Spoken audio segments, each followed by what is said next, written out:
د حکومت داسې نه راغلی، حکومت د یو پارټۍ د سوري لاندې راغلی. صحیح. خو د پاکستان تحریک انصاف کې دلته که موږ وګورو نو دلته پارټي یو خوا روانه ده او حکومت بل خوا روان دی. یعنی د وزیر اعلی ترجمان لګي او هغه د خیبر پختونخوا د پاکستان تحریک انصاف صوبایي صدر جنید اکبر ته وایي چې هغه یو ټویټ کې وته ته ودوي اوس را پاسې دي تا ته پته نشته چې موږ څومره دا حل زموږ د لکه په داسې جنید اکبر صاحب ته وایي چې زه به تا دو سبا پورې ځل الټیمیټم در کوم په هغې کې به تا فارغ وم.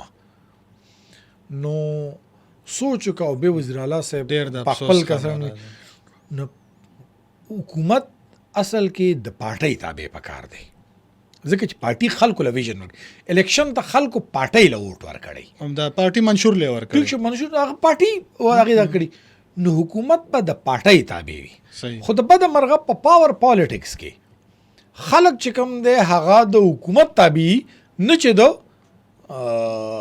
پارټۍ تابع دي. د دې وجې نه جنید اکبر صاحب چې کوم دی د پارټۍ صوبایي صدر دی، خو څوک ته لیفټ هم نه ورکوي په پارټۍ کې. خو د هغې په نسبت باندې هر ایم پی ای چې راځي نو هغه د وزیر اعلی دپاره ټپم راوباسي او غزل هم ورته وایي چې یاره سته که نه وی نو دا صوبه بیخي ډوبېدله، د دومره پورې دغې.